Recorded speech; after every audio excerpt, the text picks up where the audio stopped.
रोहतास जी। श्री राधे राधे गुरुजी। आपके चरणों में मेरा दंडवत प्रणाम।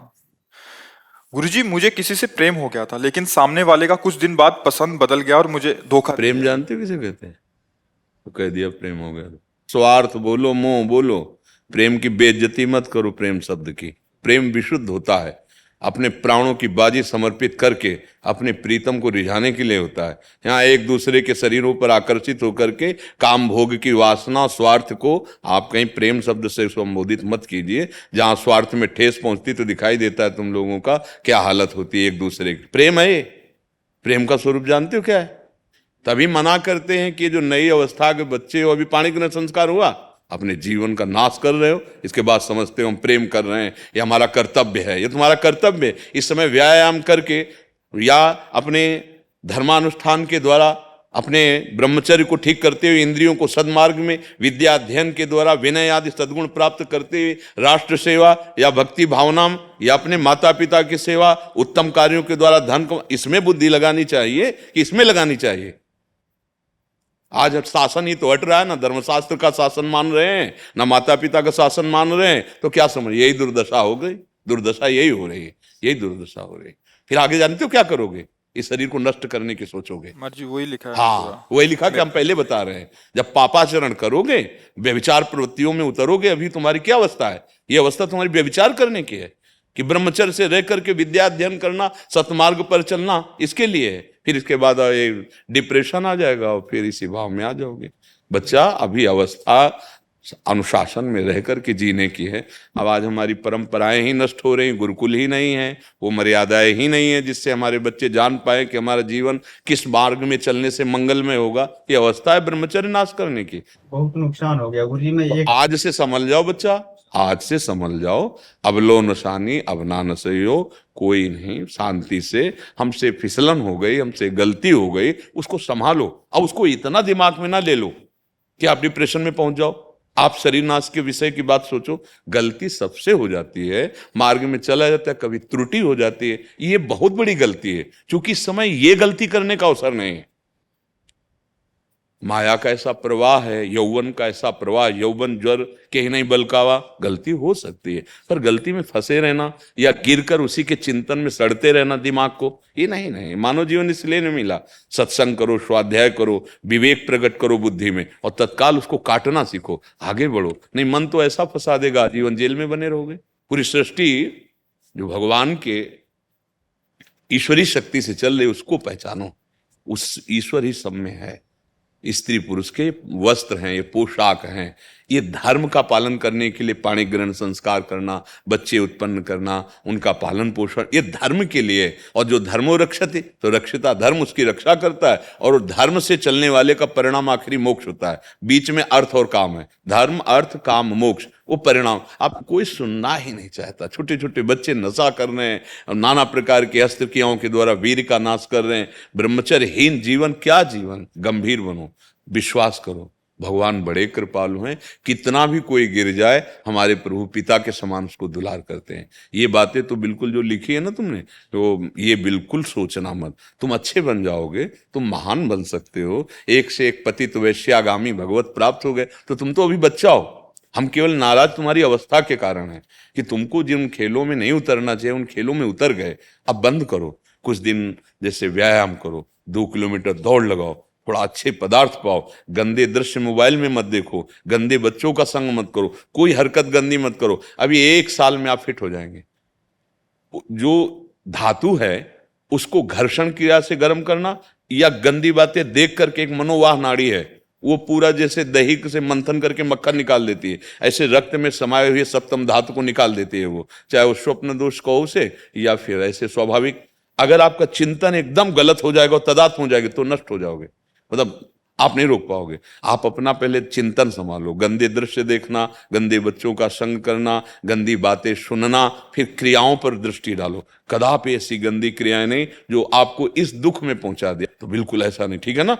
2 किलोमीटर रोज दौड़ो, थोड़ा दंड बैठक मारो, शुद्ध व्यायाम, थोड़ी देर बैठकर, अगर पद्मासन में बैठ जाओ, नहीं आता बैठना तो ऐसे सुखासन में बैठ जाओ, थोड़ा प्राणायाम करो। जो योगी महापुरुष जन शिक्षा देते हैं वो स्वास्थ्य के लिए बहुत लाभदायक है। प्राणों का जब संशोधन होता है तो हमारे सोए हुए जो अंग हैं वो जागृत होने लगते हैं, हमें ज्ञान शक्ति बढ़ती है, हमें अध्यात्म शक्ति पाने की लालसा जागृत होती है। योग बड़ा पवित्र मार्ग है। तो थोड़ी देर योगासन करो, प्राणायाम करो, और गंदे दृश्य जो देखने की वृत्ति बना ली उनका, और पूर्वन जो हो गया उसको काट दो, मानो पूर्व का जन्म था, आज से नया जन्म मान लो। अब लो निशानी, अब ना सही हो, भगवान बड़े कृपालु हैं। बच्चा तुम महान बन सकते हो।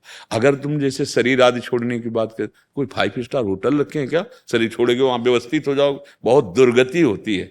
अरे अभी सारी दुर्गति तुम मिटा सकते हो बच्चा, तुम भगवान को प्राप्त हो सकते हो। अभी तुम कमजोर थोड़ी हो, अब कमजोर मत बनना, अच्छे बच्चे बनो। थोड़ा गलती हो गई, अब उसको भूल जाओ, जैसे मानो गंदा स्वप्न, अब आगे नया जीवन निर्माण करो। ठीक है? हाँ, नाम जप करो, पहले नाम और जो आचरण बताए ना, पहले आचरण करो। बच्चा, कोई भवन बनने के पहले नींव निर्माण किया जाता है। तुम्हारा अभी मनुष्यता तो आ जाए, ये तो प्रेमी बहुत ऊंची स्थिति है ना। पहले हम मनुष्य बने, फिर हम साधक बने, फिर हम साध्य वस्तु में तन्मय हो, तब प्रेम का प्रादुर्भाव होता है। तो चलो, यही मार्ग है, चुपचाप पहले चलो। अच्छा भोजन करो जहां तुम जो व्यवस्था हो, और ये जो हमने बताया प्राणायाम व्यायाम इनको करो, और कोई गंदी हरकत मत करना। अभी देखना 2-4 महीने थोड़ा, फिर इसके बाद धीरे धीरे वो स्वाभाविक रुकने लगेगा, और जहां रुकने लगेगा तो वो परम शीतल है, वो स्मृतिवान बना देता है, वो अध्यात्म शक्ति प्रदान करने वाला है। जिनको आज हम कल खिलवाड़ में नष्ट कर रहे हैं ना ब्रह्मचर्य, ये हमारे समाज को ही मिटिया मेट कर रहा है। इतनी सहन शक्ति नहीं रह गई, एक दूसरे की थोड़ी बात नहीं सह सकते। क्यों? क्योंकि अब बल ही नहीं है, अध्यात्म बल नहीं। आप मांस आदि खा करके बहुत मोटा शरीर कर सकते हो, लेकिन अध्यात्म बलशाली नहीं हो सकते। अध्यात्म बल ही जीवन को समस्त दुखों से मुक्त करके परम सुख में पहुंचाता है। समझ ना? बस इतना पहले मनन करना जो सुना है। अमन सिंह जी, श्री हरिवंश। पूज्य गुरुदेव भगवान, आपके चरणों में कोटि कोटि प्रणाम। महाराज जी, मेरा प्रश्न ये है कि मैं राधा नाम संकीर्तन हेतु बाहर जाता हूँ जहाँ बहुत मान सम्मान मिलता है। मैं विरक्त मार्ग पर भी चलना चाहता हूँ, हमेशा डर बना रहता है कि इस माया के चक्कर में ना पड़ जाऊं कहीं। महाराज जी, मेरा मार्गदर्शन करें, कैसे सावधान देखो, हमारी प्रार्थना है कि जब तक भगवत साक्षात्कार ना हो जाए, चना भून ना जाए, तब तक बहुत होश में रहना चाहिए। क्योंकि आकर्षण, माया का मनोरंजन, ये जीत पाना बहुत कठिन है। अगर हमें समाज में सम्मान मिलने लगा, प्रियता बढ़ने लगी, तो उसके सहने की सामर्थ्य चाहिए ना। सम्मानम कल्याति घोर गरलम नीचापमानम सुधा, श्री राधा मुरली धरो भज सके वृंदावन मात्यज। भेंट मिलने लगती है, प्रणाम नमस्कार मिलने लगता है, देहाभिमान नष्ट नहीं हुआ, उपदेशक बन गए, जो उपदेश दे रहे हैं उसका स्वाद नहीं चखा, मामला गड़बड़ हो जाता है। मुझे लगता है कि अभी जब तक स्वयं भगवत साक्षात्कार ना हो, तब तक यहाँ कीर्तन करो, इस देश को पावन करो, और सबके चरणों में झुको, सब में भगवत भाव रखो। फिर एक आवेश आता है, भगवत आवेश, वो जो कराना चाहेगा वो करवा देगा। जब वो आता है तो बिस्तरे सब जग बिमल कीरति, साधु संगति ना टरे, बास वृंदा विपिन पावे, श्री राधिका जो कृपा करे। कुछ नहीं, अपने सहायकों के साथ माया कोई भी प्रभाव नहीं दिखा सकती उसके हृदय में, जिससे भगवत कृपा का आवेश प्रकट हो जाता है।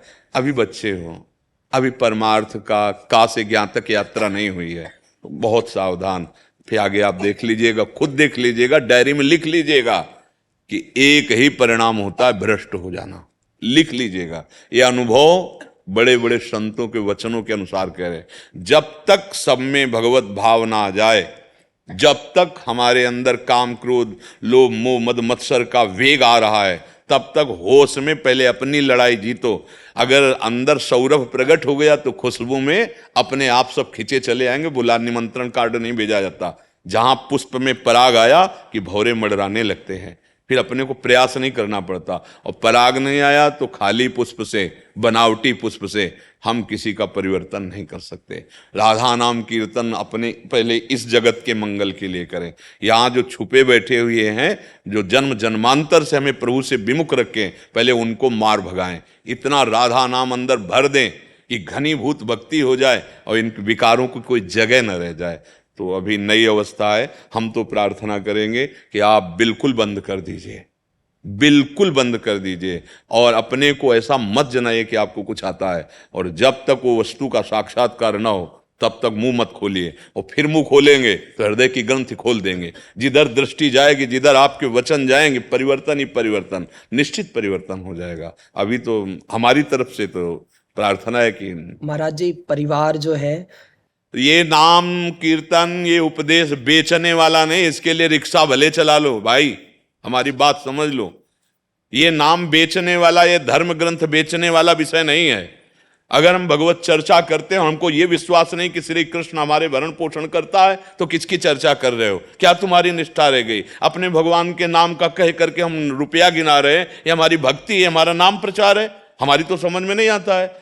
हमारा भरण पोषण का पूरा जुम्मा हमारे प्रभु को है। भगवान वचन देते हैं, कह रहे हैं अनन्यस चिंतयन्तो माम ये जनाः पर्युपासते तेषां नित्याभियुक्तानाम योगक्षेमम वहां। फावड़ा चलाओ, मेहनत करो, जवान आदमी हो, 500 रुपया मिलते हैं लेबरी, परिवार का पोषण करो और राधा राधा जपो। अगर ठाकुर जी ना मिल जाए तो हमें बताना। हमें पैसा अपने नाम को बेच करके, हाँ हम कीर्तन कर रहे हैं, कोई 100 रुपया चढ़ा गया, हमारी तो मांग नहीं है ना। हम भगवत चर्चा कर रहे हैं, कोई चढ़ा जाए क्या फर्क पड़ता है?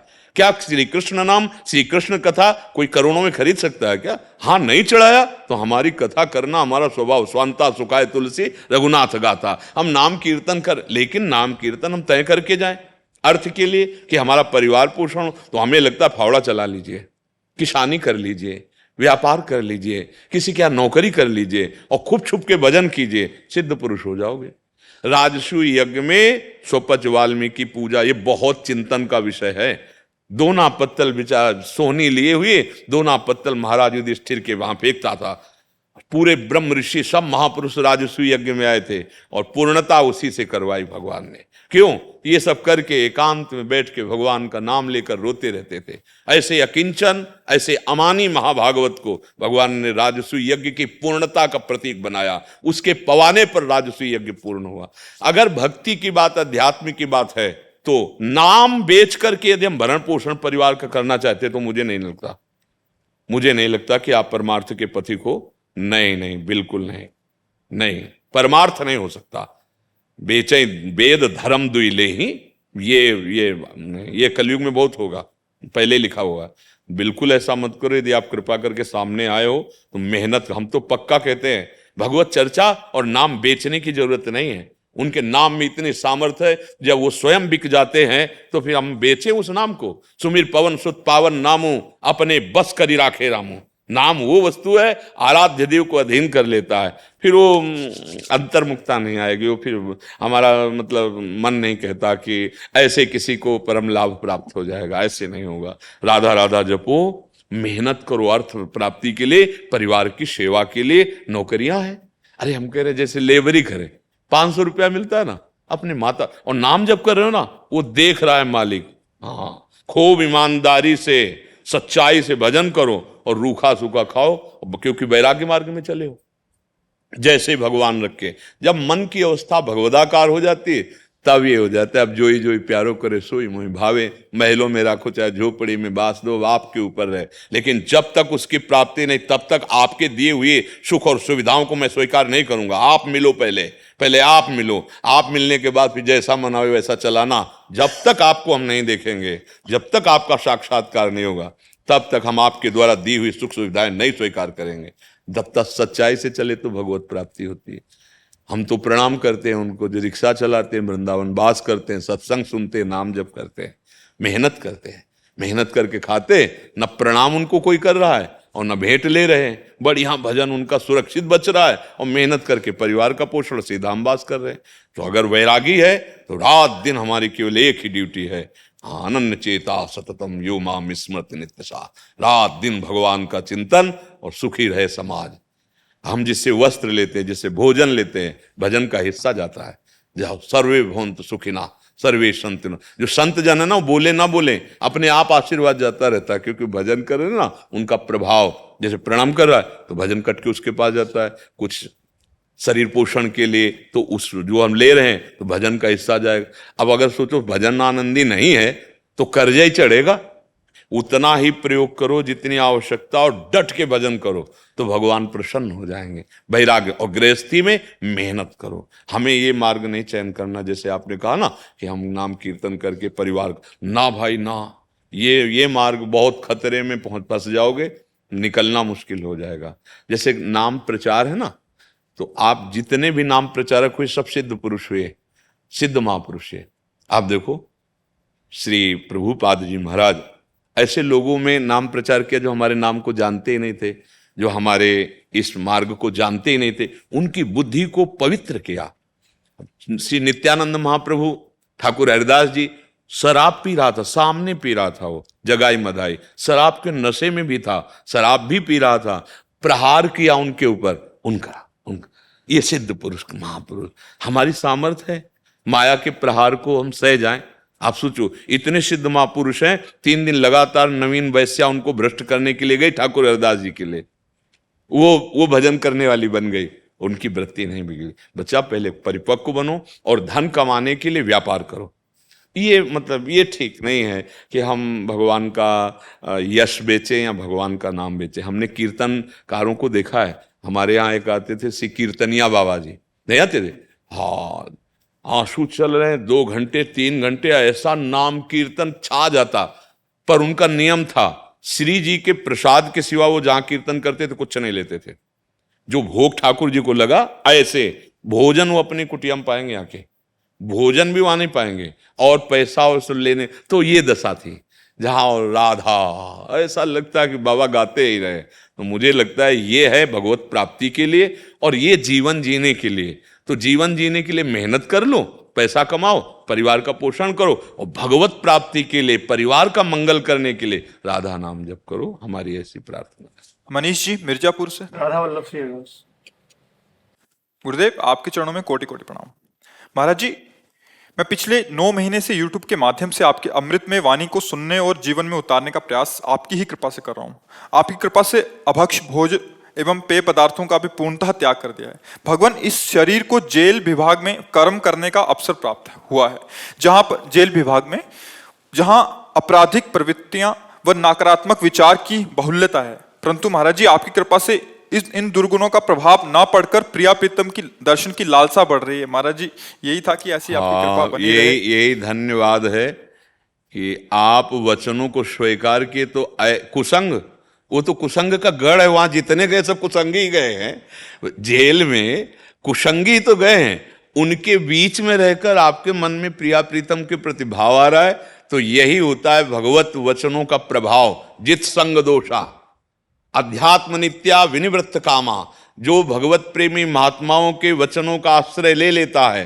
तो देखो, ऐसे कुसंग में रहते हुए भी आपके हृदय में ये बात आ गई कि मुझे प्रिया प्रीतम की प्राप्ति करना है। ये सबसे बड़ी बात है, ये सबसे बड़ी बात है। अगर आप यहाँ हमारे आसपास रहते होते और ये बात बोलते तो कोई खास बात नहीं थी, क्योंकि यहाँ परमाणु बिछे हुए हैं, यहाँ भाव बिछा हुआ है। लेकिन आप ऐसी जगह रह रहे हैं जहां केवल कुसंग ही कुसंग है, और उस जगह आप वाणी श्रवण करके ये निश्चय करते हैं कि मुझे प्रिया प्रीतम की प्राप्ति का, तो अहोभाग्य है, आपका कोई पूर्व जन्म का सुकृत उदय हुआ है, जो संतों की वाणी पर ऐसी श्रद्धा और भगवान से मिलने की चाह, मिलने की यही चाह ऐसी प्रबल हो जाए कि जैसे प्यासा आदमी कई दिन का हो, उसे रबड़ी पिलाई जाए तो नहीं पिएगा, वो कहेगा पानी।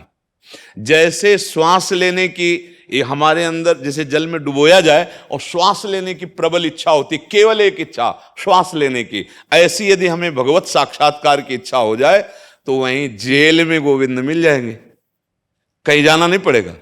वहीं जेल में वो वहां जाएंगे और दर्शन देंगे। बस नाम जप करते रहना, और उचित, जैसे अधार्मिक प्रवृत्ति को शासन में लेने के लिए दंड पूजा है, ऐसे नहीं समझाया जाता।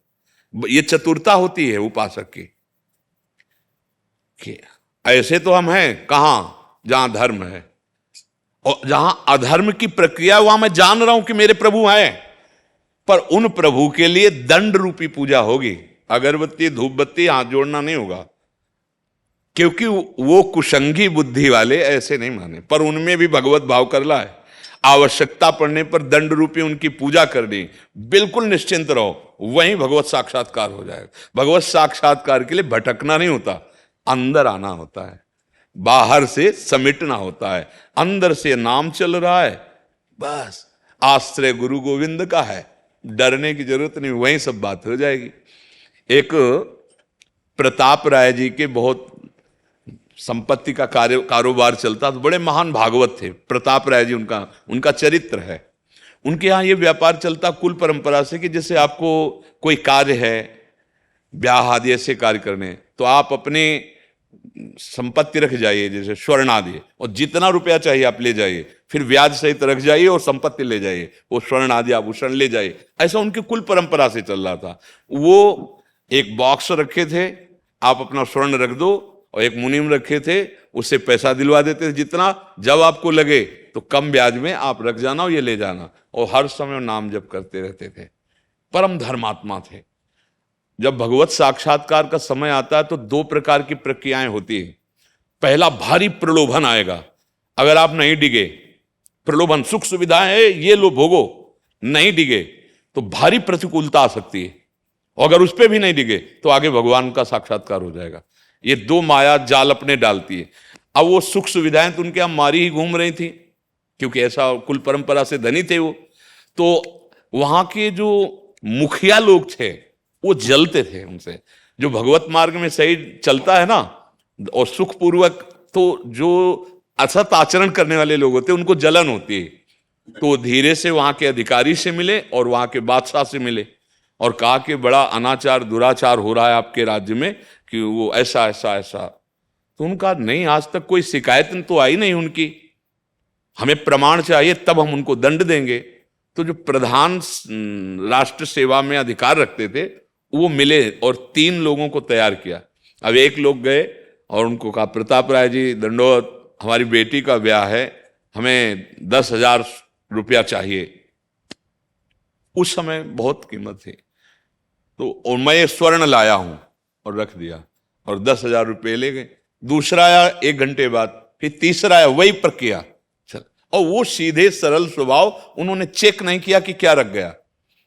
4 दिन बाद वापस आ गए, बोले हमारा काम बन गया है और 10,000 का ये ब्याज लीजिए 1 महीने का और हमारा स्वर्ण वापस कर दीजिए। तो बोले जहां रख गए थे उसी बॉक्स से ले लो। उन्होंने निकाला और हल्ला मचाया, देखो इसमें तो पत्थर और कंकड़ रख दिया, ये बड़ा ठग है, हमारे आभूषणों को चुरा लिया। लोग कह रहे थे कि ऐसे तो नहीं है, तो परम भागवत है। चल एक दूसरा आ गया, उसने भी ब्याज सहित पैसा दिया, उसने भी वही दिया, अरे देखो मेरे तो कंकड़ पत्थर रख दिए, स्वर्ण आभूषण इसने हटा। तीसरा भी ऐसा हुआ। अब लोगों को लगा 1 आदमी 2 आदमी 3 आदमी, मतलब ये है अधर्मी, ये नाटक कर रहा है भजन का और अधर्माचरण करता है। अब वो तो प्लानिंग थी ना, उनको बंदी बना लिया गया, सब संपत्ति जब्त कर ली गई। पत्नी से उन्होंने कहा, ठाकुर सेवा रखते थे, कहा तुम भागो, ठाकुर जी को लेकर भागो, क्योंकि ये लोग अगर, तो वहां सुविधा ठाकुर जी को नहीं मिलेगी, इनको भोग लगता रहे, इनको दुलार होता है, उनको अपनी चिंता ले, ठाकुर जी को भोग। पत्नी को पीछे के दरवाजे से ठाकुर जी के लिए, तुम मायके चली जाओ, बंदी बना ले गए। अब जो निंदा करने वाले लोग थे उन्होंने कहा इसकी पत्नी और स्वर्ण आभूषण ठाकुर जी, तो उसको मायके से बंदी बना करके जेल में। अब दोनों की हथकड़ी पड़ी हुई, वो हंस रहे जेल में।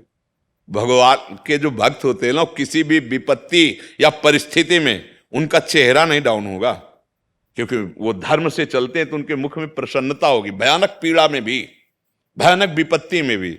तो पत्नी का हंस क्यों रहे? बोले देख रहे, इनकी लीला देख रहे, क्योंकि वो सत्य में थेला, बोले इनकी लीला देख रहे।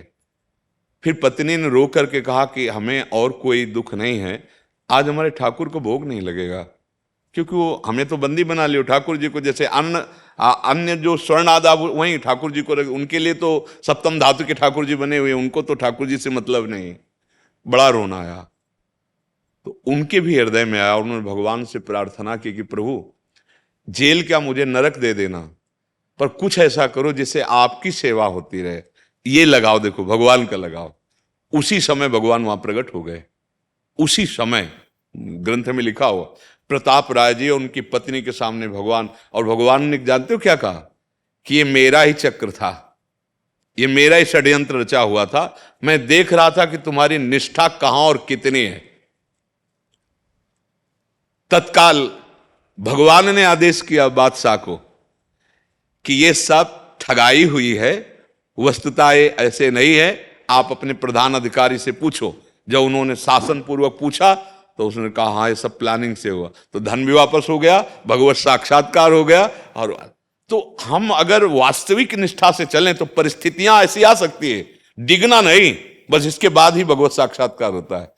जब हम किसी काम के नहीं रह जाते ना, केवल राम के रह जाते, तब राम मिल जाते जब तक हम किसी काम के रहते तब तक वो देखते रहते। सुनेरी मैंने निर्बल के बलराम, अपबल तपबल और बाहुबल चौथो बल है दाम, सूर किशोर कृपाते सब बल हारे को हरिनाम। हार गया, हरिनाम जप रहे, अब माया से जीत जाएगा। समझ रहे ना आप जी?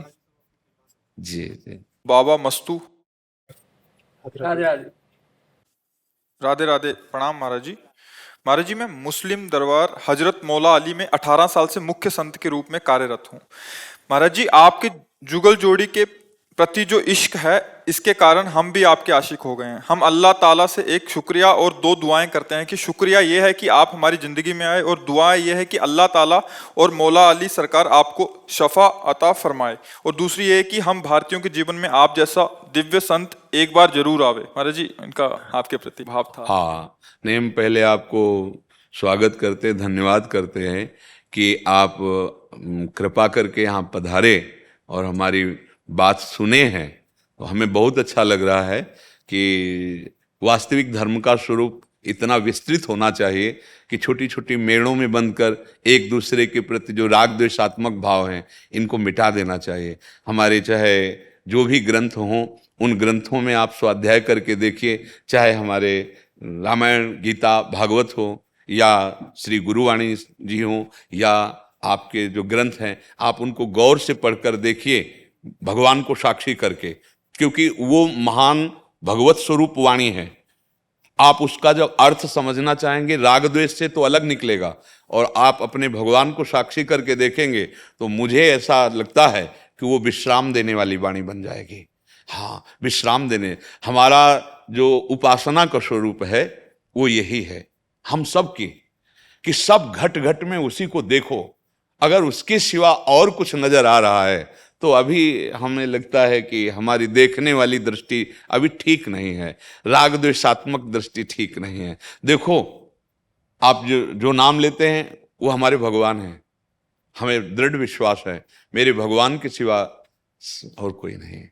वही जिसे हम राम कृष्ण हरि बोलते हैं, उसे आप ऐसा बोलते हैं, उसे ही वाय गुरु कहते हैं। वही परमेश्वर है, परम ईश्वर, वही अलग अलग नामों से उपासक पुकार रहा है।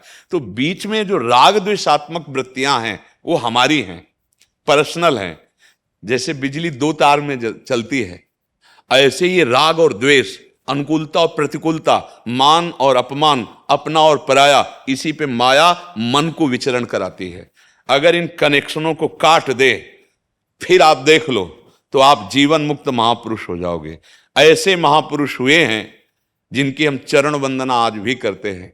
कहीं भी हो, किसी भी जगह हो, जब ऊंचाई पर पहुंचते हैं तो सब एक ही नजर आता है, और जब तक बहुत नीची धरा में रहते हैं तो ऊंचा और नीचा समझ में आता है, अपना और पराया समझ में आता है। पहले तो हम मन से आपको प्रणाम करते हैं कि आपने वास्तविक धर्म के स्वरूप को समझा और आप यहां तक कृपा करके आए। हाँ, आपका धन्यवाद है। और आप जैसे विस्तार हृदय वाले, विशाल हृदय वाले यदि आशीष देंगे तो इस जीवन में सामर्थ्य बनी रहेगी कि जो गुरु प्रताप से मिला है वो वाणी सबको सुनने को मिलेगी। ये तो मरा हुआ शरीर है, किडनी फेल है, लेकिन आप सब संतों की और आप सबकी भागवतिक शक्ति कि ये जीवित रहें और बोलते रहें, इसीलिए जीवित हैं, बोल रहे हैं। आपका सबका आशीर्वाद मुझे बहुत अच्छा लगा। मुझे इसलिए बहुत अच्छा लगा कि ये जो छोटी छोटी बेड़े बना करके हम राग द्वेषात्मक वृत्तियां धारण करते हैं, ये कभी धर्म नहीं हो सकता। धर्म का बहुत विशाल हृदय होता है। आप देखो, हमारे गुरु ग्रंथ साहब में सब संतों की वाणी है। क्या दिखाया है गुरु ग्रंथ साहब, क्या दर्शा रहे हैं कि हमारा जो स्वरूप है वो सब की वाणियों में विराजमान है। जो सब संतों की वाणियों में विराजमान है वही मैं हूं, दूसरा कोई नहीं हूं। ऐसे ही जितने भी हमारे धर्म ग्रंथ है वो सब एकता सिखाते हैं। अनेक को एक में करके और लीन हो जाए, यही जीवन मुक्त अवस्था है, चाहे चाहे जिस मार्ग का पथिक हो। आज हम सब अपने मार्गों से भटक रहे हैं, छोटे छोटे शब्द बोलकर, छोटी छोटी भावनाओं में एक दूसरे का अपमान करते हैं, एक दूसरे को हिंसात्मक वृत्ति से देखते हैं। मुझे तो नहीं लगता कि वो धर्मात्मा है या वो धर्म के ज्ञान रखने वाले, ऐसा नहीं है। इसलिए हमें बहुत अच्छा लगा कि आप पधारे, आप कृपा करें। तो आपको भी माला पहनाइए, हाँ, और सम्मान कीजिए। हम प्रणाम करते हैं आपको कि आप में इतनी हिम्मत आई कि आप कृपा करके यहाँ तक पधारे। हाँ, बिल्कुल। सोमा यादव जी, प्रिय प्रकाश जी, राधा वल्लभ राधा वल्लभ श्री हरिवंश। महाराज जी, श्री जी की कृपा एवं आपके सत्संग के प्रभाव से हमें भगवत प्राप्ति की इच्छा जागृत हो गई है। यद्यपि हम पति पत्नी संतान उत्पत्ति में सक्षम हैं, परंतु हमारा लक्ष्य सिर्फ भगवत प्राप्ति की राह पर चलना है, अर्थात हम संतान उत्पन्न नहीं करना चाहते। गुरुजी, हमने सुना है कि गृहस्थ जीवन में संतान उत्पत्ति अनिवार्य है। महाराज जी, हमारा मार्गदर्शन करें कि हम क्या करें। अभी हम भगवत प्राप्ति करना चाहते हैं। तो संतान उत्पत्ति क्रिया भगवत प्राप्ति में कोई बाधक नहीं है, उसे भगवान के ऊपर छोड़ दो, तुम्हारे प्रारब्ध में होगा तो हो जाएगी। तुम संकल्प क्यों करते हो कि मैं करूंगा या नहीं करूंगा? दोनों फंसने वाली बातें हैं। नहीं करूंगा तो उतने बाधक है, करूंगा उतने बाधक है। तो इस संकल्प को भगवान के ऊपर छोड़ दीजिए। उनकी इच्छा होगी, संतान का संयोग होगा तो तुम्हारे ना चाहने पर भी हो जाएगा, और अगर नहीं है तो प्रयास करके देख लो, नहीं होगा तो वो तो ऊपर छोड़ दो। अब हमारा लक्ष्य है भगवत प्राप्ति। अब कैसे होगी, इस बात को केवल समझना है। पत्नी में, परिवार में, सब में प्रभु बैठे हुए हैं। वो केवल आपकी भावना के कारण पत्नी बने हुए हैं, पुत्र बनते हैं, पिता माता सब दिखाई दे रहे हैं, वस्तुतः भगवान ही हैं। हर घट में केवल भगवान बैठे हुए हैं। ये सच्ची बात तुमसे कह रहा हूं, उनके सिवा कोई नहीं। इस नाटक को जो जान जाए वो जीवन मुक्त हो जाए। भगवान स्वयं अपने श्रीमुख से कह रहे हैं, मत्तः परतरम नान्यत किंचिदस्ति धनंजय, मेरे सिवा कोई भी नहीं है। पत्नी के हृदय से वो अभी अंतर्ध्यान हो जाए, आप 5 मिनट उसको गले नहीं लगाना चाहेंगे, क्योंकि भगवान चले गए। अब उस शरीर को आप भस्म कर देंगे या गाड़ देंगे, फेंक देंगे। हम सब अनजाने में भगवान से ही प्रेम करते हैं।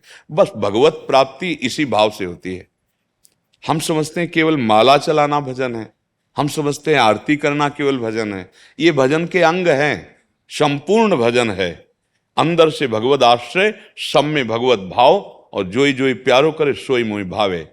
मेरे प्रभु जैसे विधान में मुझे रख रहे, मैं संतुष्ट हूं, और अंदर अंदर उनका चिंतन चल रहा है, नाम जप चल रहा है, इसी से भगवत प्राप्ति हो जाती है। ऐसा नहीं कि नरसिंह मेहता जी के संतान नहीं थी क्या? चरित्र नहीं सुना नरसिंह मेहता जी के? पुत्री थी, पुत्र थे, क्या वो भगवत प्राप्त महापुरुष नहीं? अरे सेवक की भांति भगवान खड़े रहते थे, जहां पुकारते तो सेवक की भांति। ऐसे महान प्रेमी नरसिंह मेहता जी। ये मन में जो बात आ गई आपके, ना हो, मालूम प्रयासरत रहे, नहीं हुआ है तो हमें उदास नहीं होना है। जो पुत्र के संयोग से हमारी कुल परंपरा चलती है, तो हम गोपाल जी को पुत्र मान लेते हैं, भगवान को, और उन्हीं के लिए तो सारे धर्म कर्म हैं, और उनमें चित्त जोड़ देते हैं। अब 21 पीढ़ियां तर जाएंगी आपकी तो बात क्या। जो भगवान को अपना मान ले, ऐसे वो महामहिम है, उनको पुत्र मान लो तो पुत्र बनने के लिए तैयार है, पिता मान लो पिता बनने के लिए तैयार है, उनको दोस्त मान लो तो दोस्त बनने के लिए तैयार है। जिस भाव से भजो, उनको गुरु मान लो, अरे उनको शिष्य मान लो तो शिष्य बनने के लिए। संदीपनी जी के शिष्य बने बैठे हैं ना भगवान श्री कृष्ण, वशिष्ठ जी विश्वामित्र जी के शिष्य बने बैठे हैं ना राम जी। बस हमें भगवान से जुड़ जाना, हमारी चित्त वृत्ति उनसे अपनापन कर ले, बस इसी से भगवत प्राप्ति होती है। जितने भी ग्रंथ हैं, जितने भी मार्ग हैं, सबका एक ही उद्देश्य है, संसार का विस्मरण करके भगवान के स्मरण में तन्मय हो जाना। संसार में राग द्वेष, स्त्री पुरुष, जड़ चैतन्य, ये नानात्व का जो स्मरण हो रहा है, इसको भूल जाना और एकमात्र प्रभु के चिंतन में डूब जाना, जिसे तन्मयाहा संस्कृत में कहते हैं। देवर्षि नारद जी, वो भक्त तन्मयाहा, अर्थात सारी क्रियाएं करते हुए अंदर से वो प्रभु में तन्मय रहता है। ऐसा जीवन मुक्त है, मरने के बाद मुक्त होने की बात नहीं, वो जीते जी माया मुक्त महापुरुष है, और माया मुक्त पुरुष ही भगवान का दर्शन कर पाता है। अभी हमारे माया के नेत्र हैं, हमें स्त्री दिखाई देता, पुरुष दिखाई देता, अच्छा दिखाई देता है, बुरा दिखाई देता है। और जिस दिन हमारे नेत्र पवित्र हो गए तो केवल भगवान ही भगवान। जैसे गोपीजन देख रहे हैं ना, जित देखूं तित श्याममयी है। उद्धव जी से कहती मैं जिधर देखती हूं उधर मुझे श्याम सुंदर दिखाई देता है। तुम किस श्याम सुंदर की बात करने आए हो? श्याम सुंदर यहां, बाहर, भीतर, दोनों जगह। कान भय प्राण में, प्राण भय कान में, ही में न जान पड़े कान है कि प्राण है। अब हृदय कृष्णमय हो गया, कृष्ण हृदय बन गए। पता नहीं चलता कि हृदय कृष्ण बना या कृष्ण हृदय बन गए। आंख खोलती हूं तो बाहर श्याम ही श्याम, आंख मूंदती हूं तो श्याम ही श्याम। ये है भगवत प्राप्ति। और गोपीजन, क्या पति नहीं है, क्या पुत्र नहीं है? ये भ्रम न डालो, ये अपना संकल्प नहीं। अगर प्रभु की इच्छा है तो संतान हो जाएगी, नहीं इच्छा है तो आपकी तो इच्छा है नहीं, तो आपको कोई परेशानी नहीं। आप भगवत मार्ग में चलिए, समझ रहे ना? हाँ, मन को प्रभु में लगाना ही भगवत प्राप्ति है। निरंतर हमारे हृदय में नाम चल रहा है और रूप का ध्यान हो रहा है, यही परम सिद्धावस्था है। नाम और रूप, मुख में नाम चल रहा है, हृदय में गुरु का ध्यान हो रहा है, बढ़िया, इष्ट का ध्यान हो रहा है, यही सिद्धावस्था की तरफ ले जाता है। तो नाम जप करते रहिए और इस बात में मत पड़िए, अपना कोई संकल्प मत रखिए। मान लो आप संकल्प रखिए दैववश से गर्भ हो गया, अब आप क्या करोगे? जलोगे, गर्भपात करवा दोगे, उसको नष्ट कर दोगे, नरक मिलेगा। अगर ऐसे अपराध बन गए तो नरक मिलेगा। बिल्कुल ऐसे रहो। अर्जुन जी कह रहे मैं युद्ध नहीं करूंगा, भगवान करे करो। बिल्कुल ऐसे रहो, जैसे आदेश मिले, जैसा विधान बनता चला जाए उसे देखते जाओ, उनका विधान मानकर सुखी रहो, अंदर अंदर सुमिरन करते रहो। ठीक है? राधा राधा राधा राधा राधा राधा राधा राधा राधा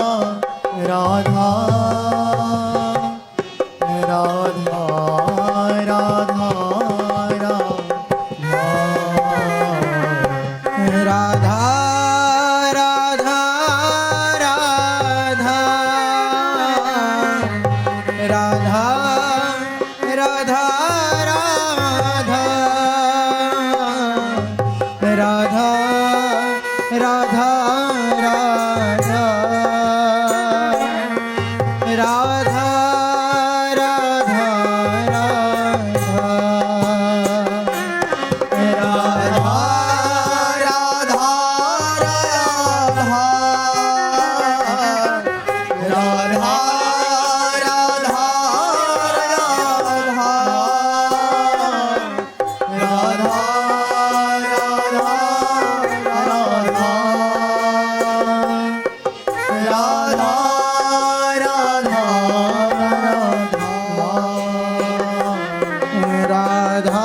राधा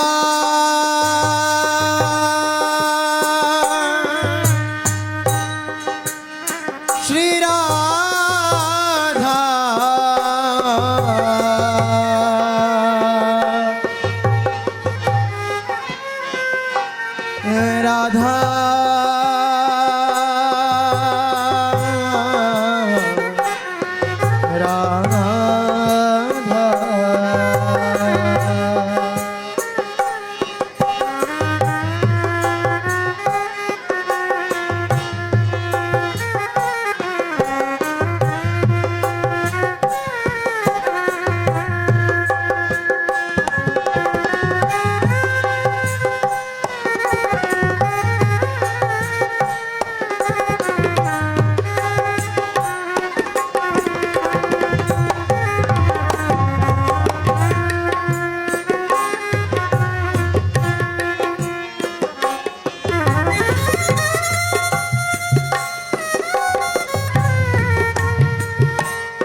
राधा राधा राधा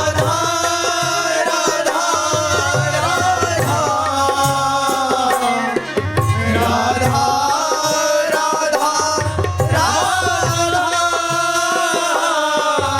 राधा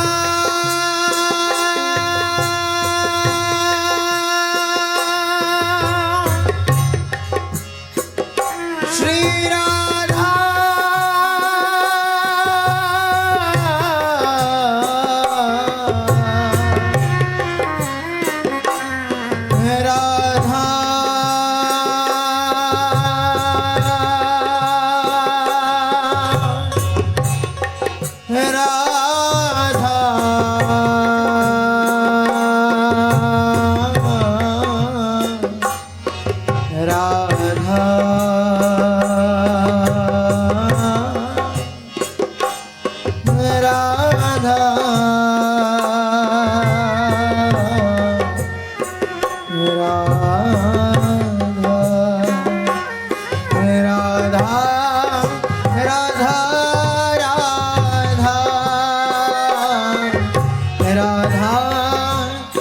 राधा